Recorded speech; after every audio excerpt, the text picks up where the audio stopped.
Efésios 4, do verso 1 até o verso 6. Efésios 4, do verso 1 ao verso 6.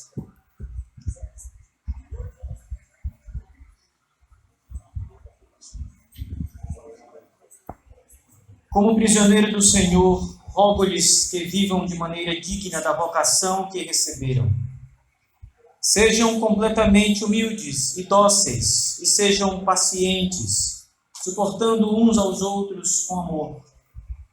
Façam todo o esforço para conservar a unidade do Espírito pelo vínculo da paz. Há um só corpo e um só Espírito, assim como a esperança para a qual vocês foram chamados é uma só. Há um só Senhor, uma só fé, um só batismo, um só Deus e Pai de todos, que é sobre todos, por meio de todos e em todos. Amém. Nosso Deus Todo-Poderoso e nosso Pai, suplicamos agora, Senhor, a Tua presença, Teu auxílio, a condução desta pregação, para que sejamos claramente edificados pelo Teu Espírito, Senhor Deus. Se não for a palavra conduzida com o Teu poder, Senhor Deus, de nada servirá para as nossas almas. Alimenta-nos, Senhor Deus, com a verdade, e que o nosso espírito seja engrandecido essa noite com a Tua maravilhosa palavra, Senhor Deus. Sejamos enriquecidos, Pai, para que vivamos conforme o Teu reto ensino e a nossa vida seja um reflexo real daquilo que é a Tua vontade para conosco. Que o Senhor seja glorificado e o Senhor seja exaltado pelo Teu povo. É a nossa oração, esperando que o Senhor conduza tudo essa noite, em nome de Jesus. Amém. Queridos irmãos, nós agora chegamos no capítulo 4 de Efésios, e nesse momento da carta nós temos uma mudança na maneira como o apóstolo Paulo vem conduzindo essa escritura até esse momento. Primeiros 2 capítulos, o apóstolo Paulo está falando de assuntos profundamente teológicos, como nós vimos. O caso das doutrinas que ele apresenta no capítulo 1 e no capítulo 2. Ele fala da nossa condição como pecador, da nossa situação antes de Cristo, mortos em delitos e pecados. Ele começa a explanar as consequências disso, e o que foi necessário ser realizado por Deus através de Jesus Cristo na cruz do Calvário, para que a nossa condição mudasse de pecadores mortos para pessoas que foram transformadas. Na verdade, ele vai usar o termo nova criatura, e nós entendemos que somos realmente pessoas novas, que foram recriadas por Deus. Paulo, quando se refere ao nosso tempo de pecador, ele chama aquilo de um velho homem, que estava morto nos seus delitos e pecados. Mas quando ele fala para o novo homem em Cristo, ele se refere a uma nova criatura, a um novo ser que foi feito pelo poder de Deus. E no capítulo 1, o apóstolo Paulo inicia a sua carta de maneira ainda mais profunda, quando ele começa a ensinar aos Efésios, a explicar aos Efésios que eles foram escolhidos por Deus em um plano eterno do Senhor, que foi feito antes que o mundo existisse. E ele mostra então toda a profundidade de conceitos teológicos, da eleição, do amor de Deus, toda essa profundidade. E no capítulo 3 do apóstolo, então, ele começa a deixar um pouco o seu foco de teologia, ele começa a mostrar que recebeu do Senhor uma revelação. E essa revelação era que a igreja do Senhor era formada por um só povo, mas por várias etnias. E ele então diz que gentios e judeus fazem parte desse povo único que é a igreja. Isso foi revelado a ele por Deus. Ele diz aqui na sua carta, ele chama isso de o mistério que lhe foi revelado, que estava oculto durante muito tempo, mas que agora lhe fora revelado. Esse mistério é a igreja. E aí no capítulo 4, até o final da carta, ele vai deixar esse foco mais teológico e vai apresentar um foco mais prático, mais pastoral no seu trato com esta igreja. Vocês vão perceber ao longo dos próximos textos, tanto o capítulo 4 como 5 e 6, que o apóstolo Paulo vai lidar com coisas muito mais tangíveis, se podemos usar esse termo, família, questão de pais e filhos, casamento. Mas ele começa mostrando a igreja de uma forma geral. Ele já disse que a igreja é um povo só, formado por gentios e judeus. E agora ele começa o capítulo 4 falando que esse povo deve estar unido, ser uma unidade. E então ele apresenta alguns conceitos que são importantes para a nossa reflexão. E eu quero começar, irmãos, lembrando vocês que essa ideia de unidade, ela não é uma ideia tão fácil na igreja. Nem na igreja local, a igreja que nós congregamos, por assim dizer, a ideia de unidade, muitas vezes ela está arranhada. Ela não é um arte, como nós gostaríamos que fosse. Nós encontramos conflitos na igreja, encontramos pessoas que não gostam de outras pessoas, problemas, contendas entre os irmãos. E você imagine isso num âmbito maior, porque a igreja, ele está dizendo aqui, ela ultrapassa os limites da igreja local. Quando Paulo fala em unidade, ele não está se referindo somente à igreja lá dos Efésios, mas ele está ensinando aos irmãos exatamente a ideia de que todo o cristianismo, todos aqueles de todas as igrejas que realmente confessam o nome de Cristo Jesus, que foram salvos pelo Senhor Jesus, fazem parte deste povo que ele denomina a igreja do Senhor. Eu gostaria de tratar desse ponto com os irmãos essa noite, essa unidade que Paulo apresenta. Ele volta a se denominar o prisioneiro do Senhor, como ele havia dito lá no começo do capítulo 3. Por esta razão, eu, Paulo, sou prisioneiro de Cristo Jesus. Ele começa o capítulo 4 dizendo, como prisioneiro do Senhor, rogo-lhes que vivam de maneira digna da vocação que receberam. Salvação é vocação. Quem é salvo é vocacionado por Deus. Isso é interessante. Nem todos aqui têm a vocação para determinadas atividades profissionais. Alguns têm a vocação para ser professor, para ser construtor, para ser um engenheiro, médico, mas nem todos têm a mesma vocação. Porém, quando se trata da salvação, o apóstolo Paulo diz que todos os salvos são vocacionados.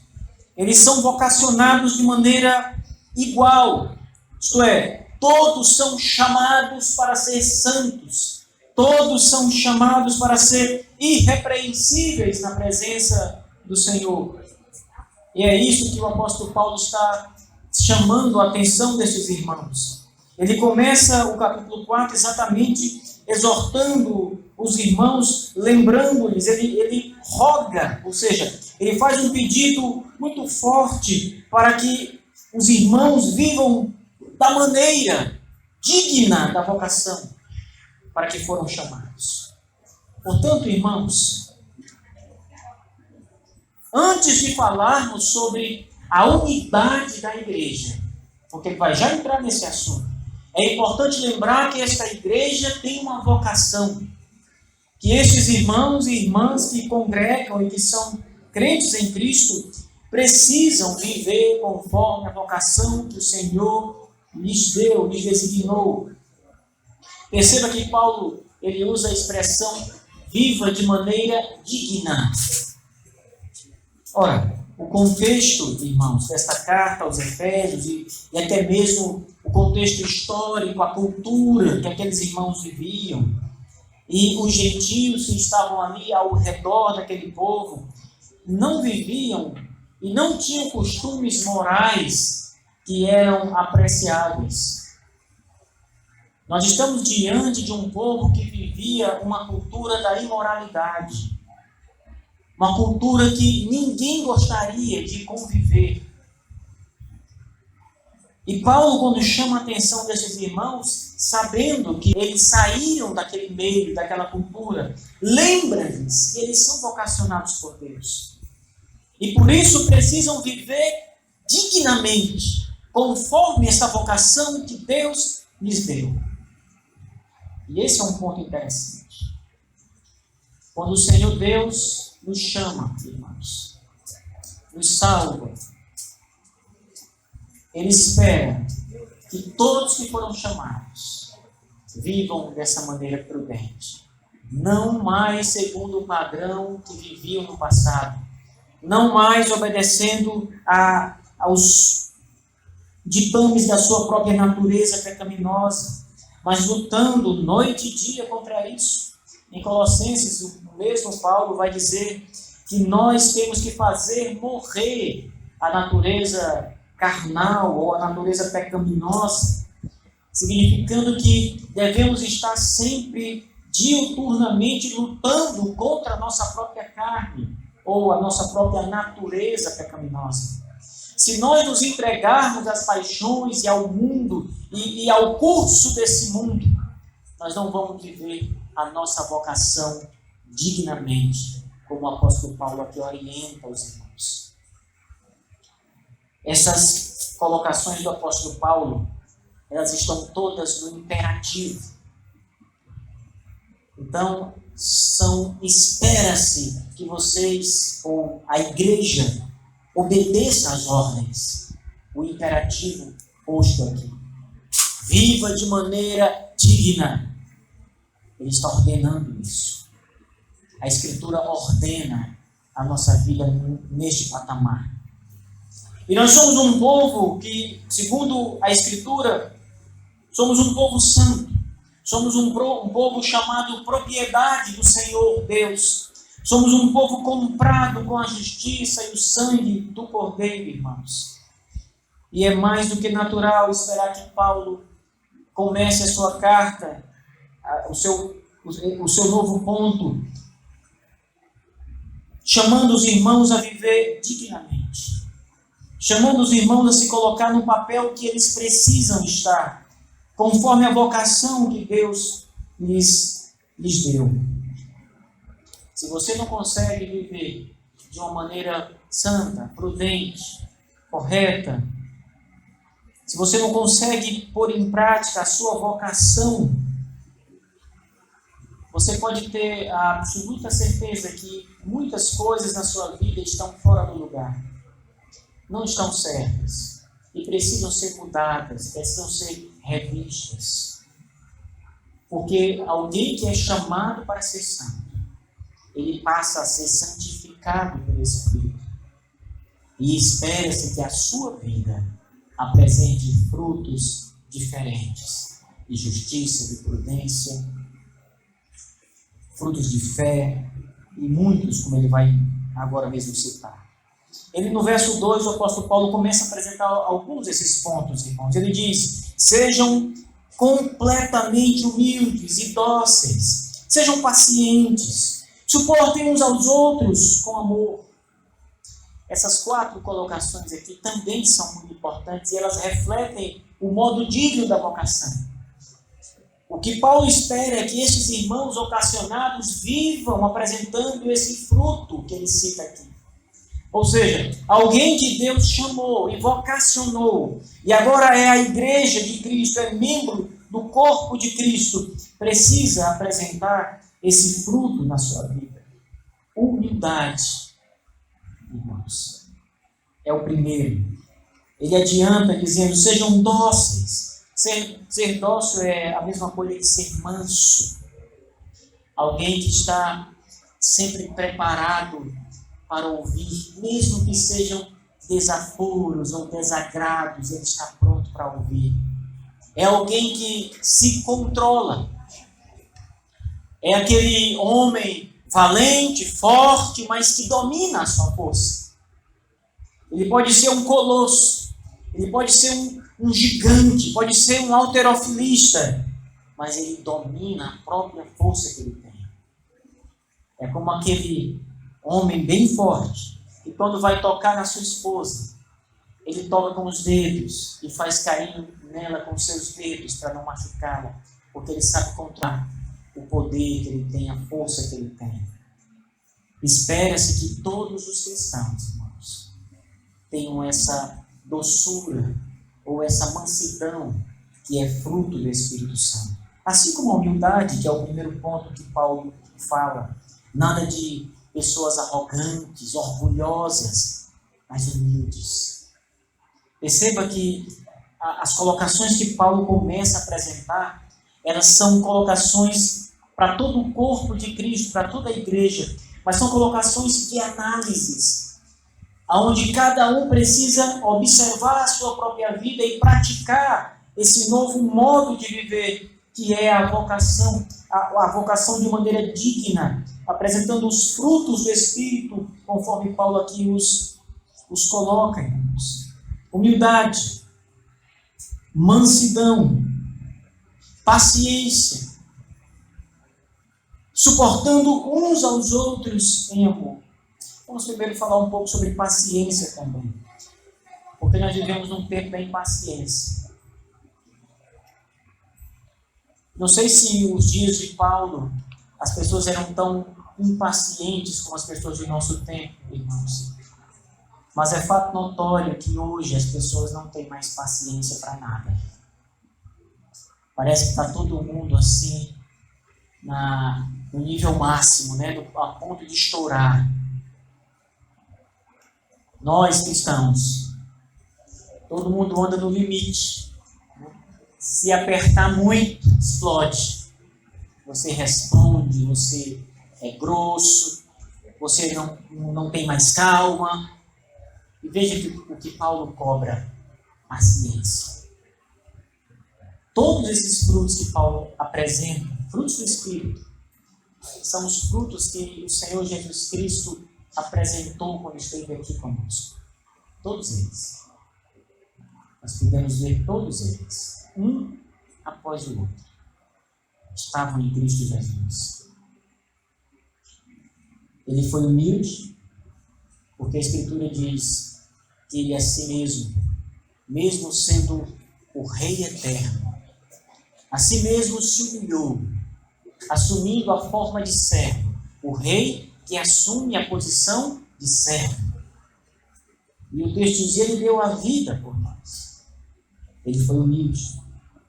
O texto diz que ele foi manso. Lá no capítulo 5 de Mateus, quando o Senhor está falando sobre, a partir do capítulo 5, ao falar sobre as bem-aventuranças, ele vai dizer sobre Cristo mesmo, sobre ele mesmo, que ele é manso. Ele é manso e ele é humilde. O texto vai inclusive citar os dois frutos apresentados de Cristo, que são descritos aqui por Paulo, e que se espera que toda a igreja tenha: a mansidão, a calma, a paciência.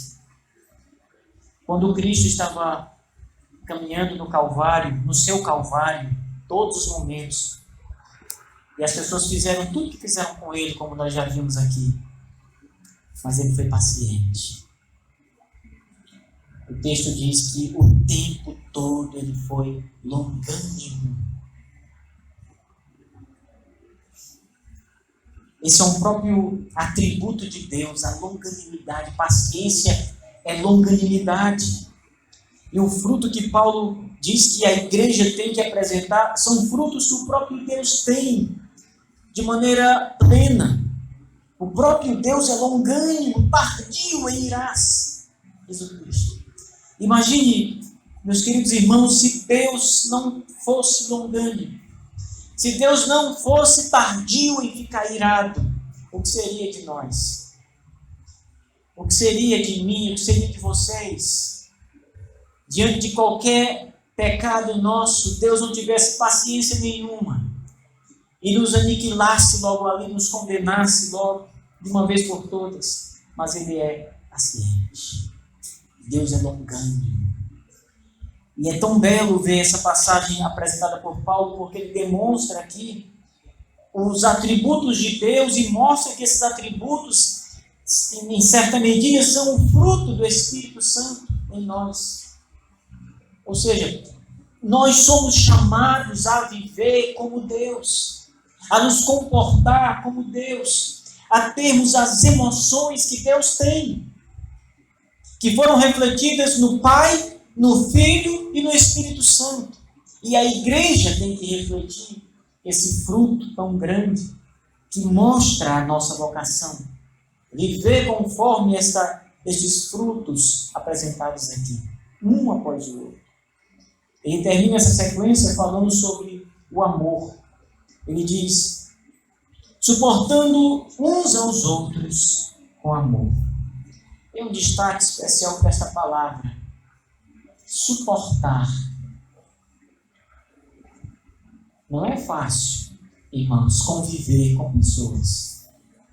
Hoje você está bem, hoje está tudo ok, você abraça, você cheira, você quer conversar com aquele irmão, com aquela irmã, mas amanhã parece que não acordaram bem com a vida, não conseguem se olhar direito, não se falam direito.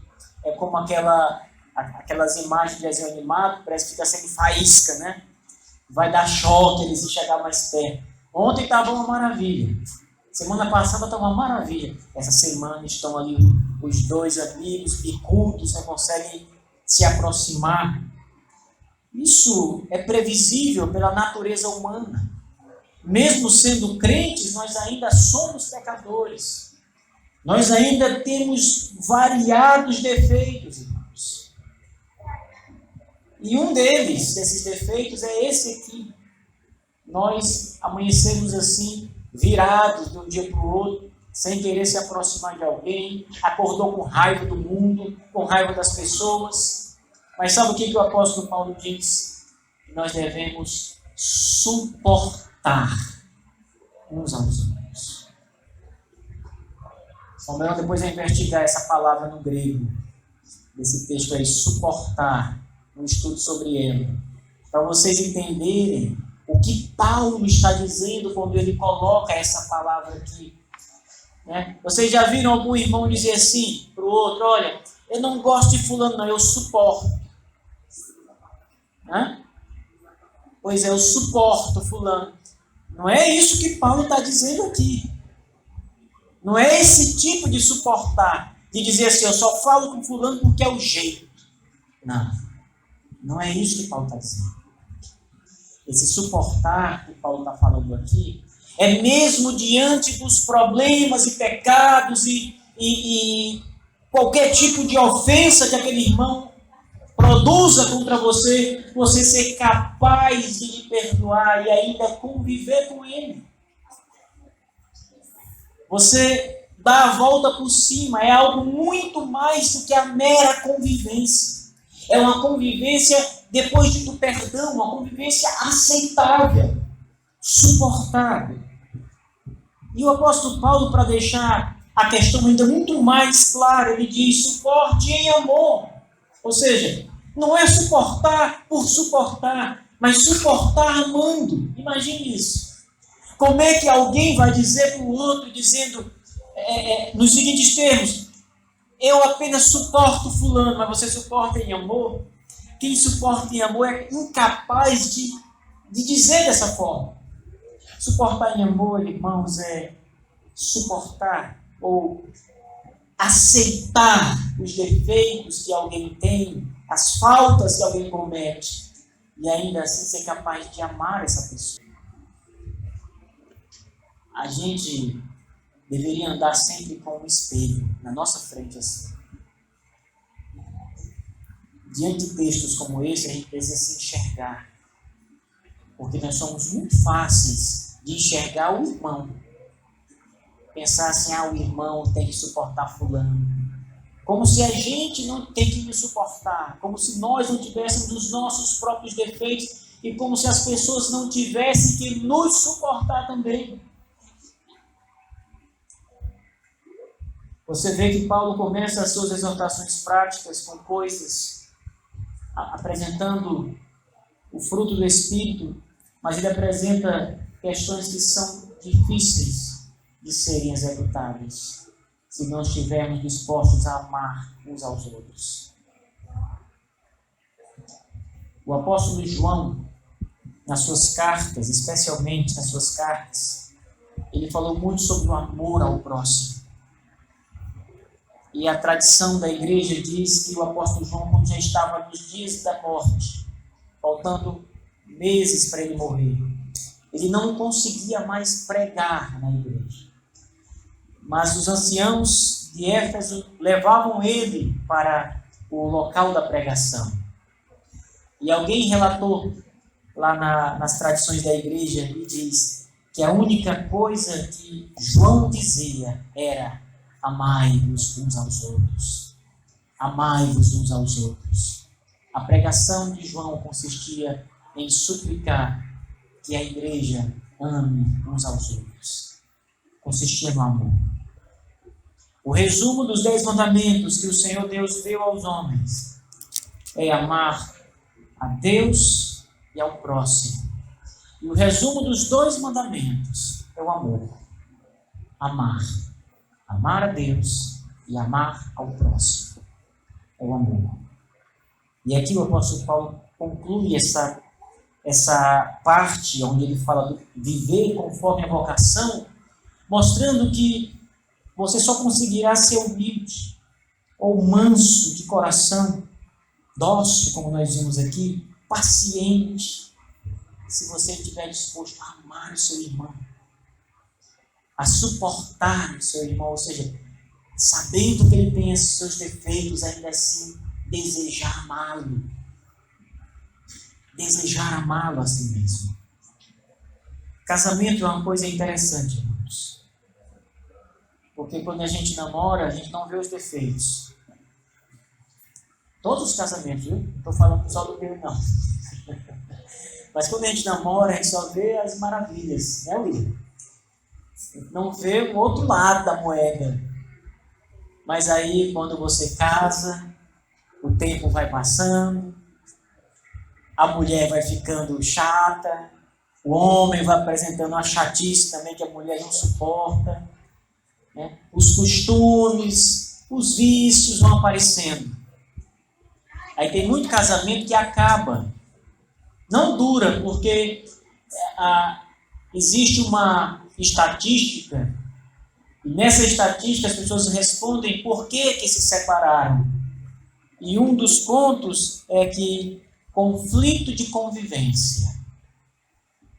Ou seja, não teve nenhum problema, não foi adultério, não foi espancamento, simplesmente eu não consigo conviver com a Lucimar. Leandro não consegue conviver com a Lucimar. Pelejaram, brigaram, não conseguem conviver bem. Né? Um não entende o outro, aí resolvem se separar.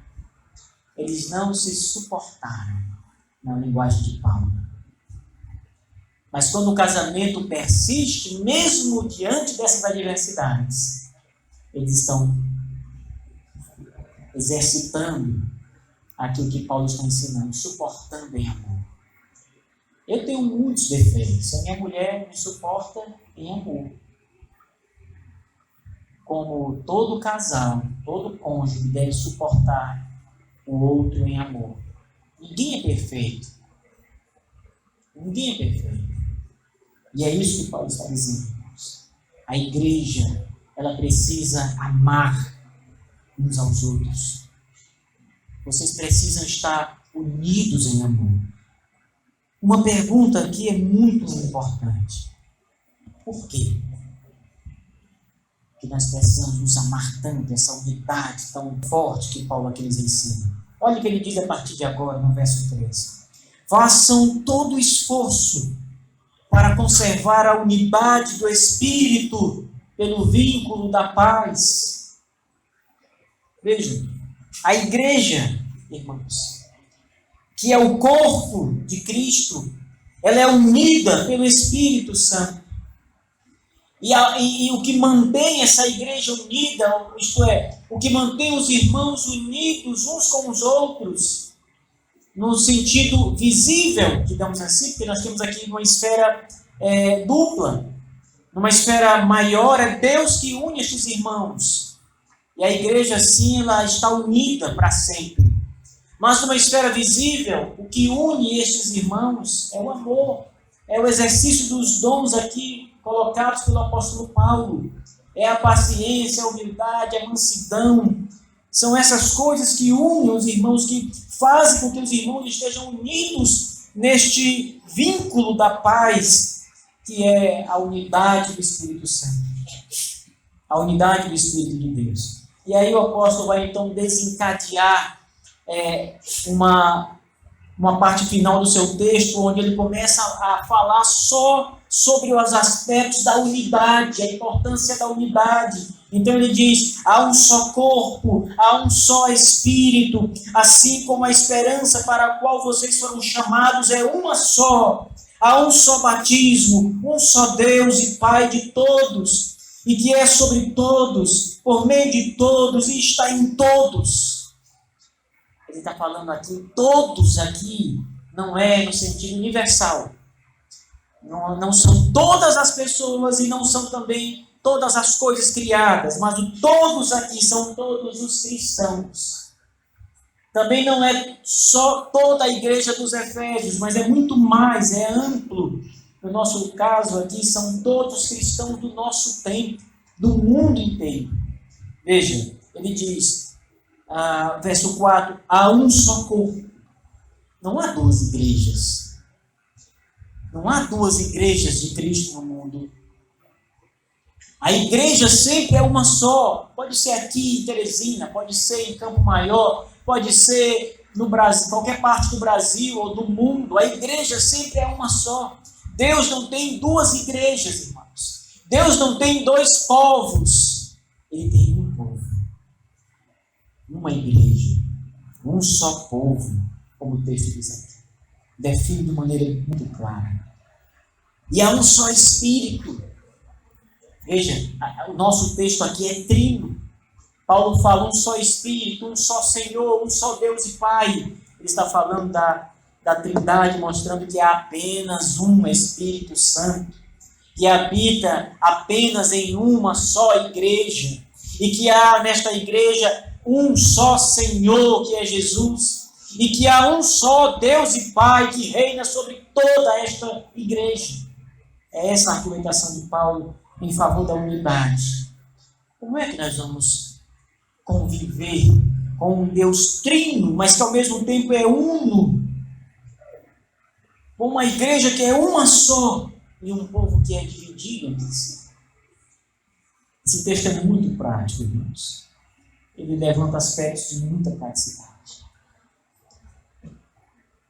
Se há uma luta que nós temos que estar dispostos a lutar, essa é uma delas. A luta pela unidade da igreja. Às vezes nós estamos muito afoitos e preparados para o evangelismo, e esse é um foco nosso. Nós queremos evangelizar, queremos ir no mundo. Então tá, vamos fazer uma reunião. Vamos pensar, projetar. E nessa reunião sai um grupo zangado para ali, porque o que queria não foi feito. Sai o outro zangado para ali, para pular, porque não é do jeito que ele quis. E fica um aqui satisfeito porque foi mais atendido nas suas colocações. Mas enfim, a igreja se dividiu em 3 pedaços. 2 povos ali, 2 partes dos irmãos que não vão aceitar, que não vão cooperar. A unidade foi rompida da igreja. A gente pretende fazer algo, pensa em algo e esquece de alimentar, irmãos, essas questões práticas do amor, da ajuda, A igreja, ela é um organismo. Então, se eu estou doente, os irmãos têm que sentir, porque vocês fazem parte de mim. O apóstolo Paulo, em Coríntios, vai dizer, por exemplo, que a igreja é como um corpo físico humano, né? O braço, a cabeça, ele vai começar a citar partes do corpo. E se uma parte está doente, todo o corpo sente. Você não consegue aqui estar com a unha aqui cravada, doendo, mas minha banda esquerda está ótima, está tudo bem, ela está tranquila. Não, tudo é afetado, porque está tudo ligado. A igreja é um organismo vivo, cujo cabeça é o próprio Senhor Jesus. Então, quando alguém está em conflito, com problemas, passando por dificuldades, seja qual for, a igreja tem que sentir com ela. A Escritura diz assim: chorai com os que choram, alegrai com os que se alegram.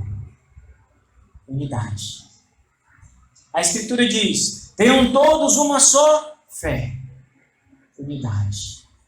E aqui, relacionado ao amor, Paulo também está falando dessa unidade, que é necessária, que tem que ser trabalhada.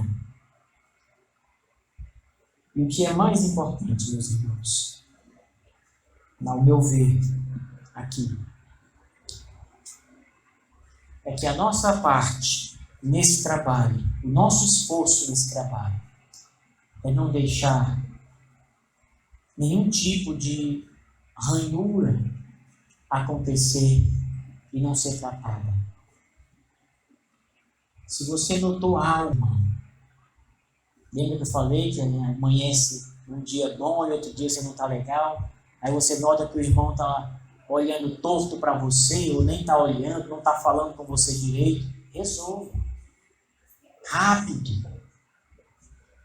Porque a Escritura diz que esta raiz pode se transformar numa raiz de amargura.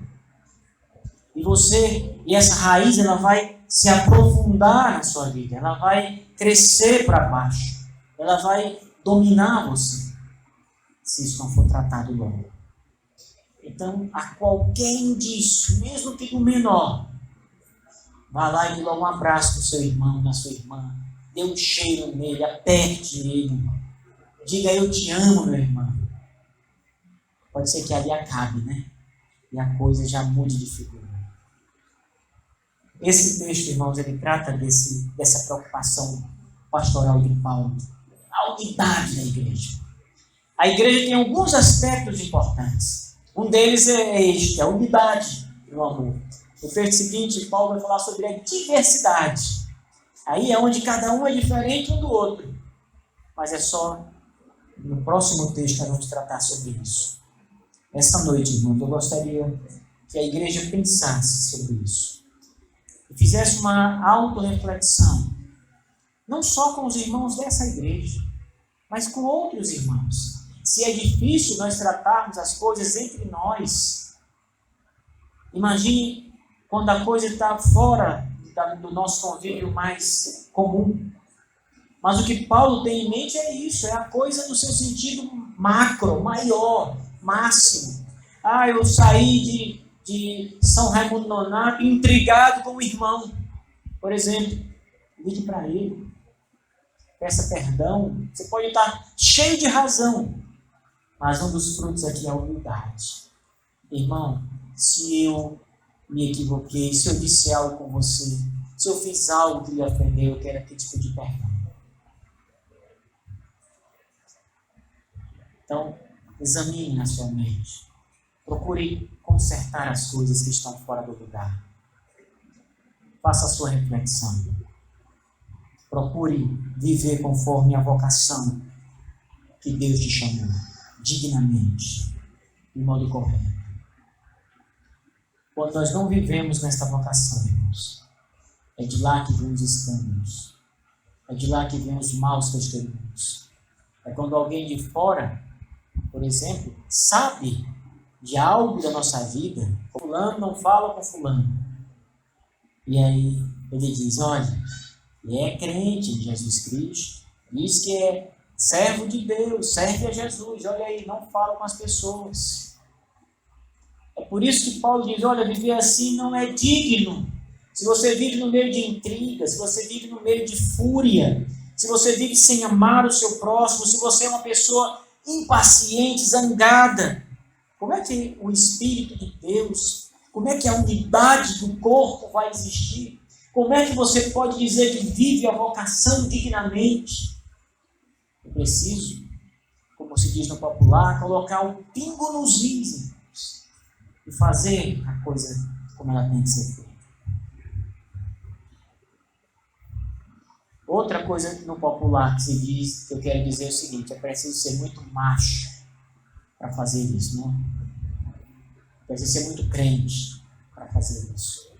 Porque tem muitos irmãos que são tão orgulhosos que eles são incapazes de fazer, de tomar uma atitude desse tipo.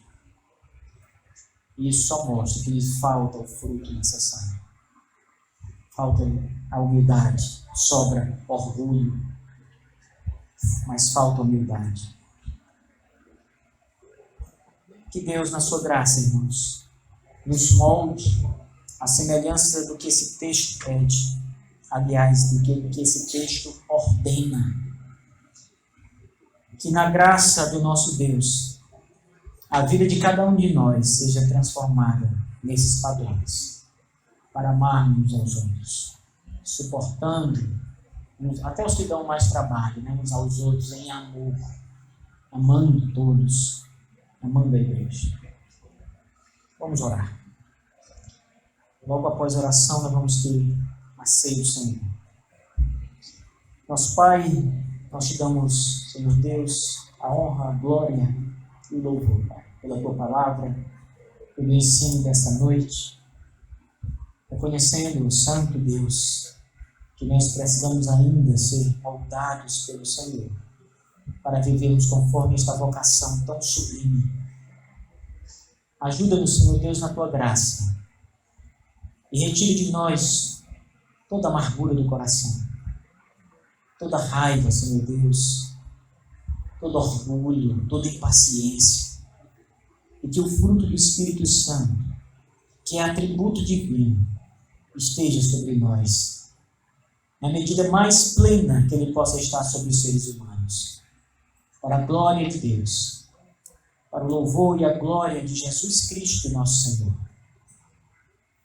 É o que nós pedimos. Amém.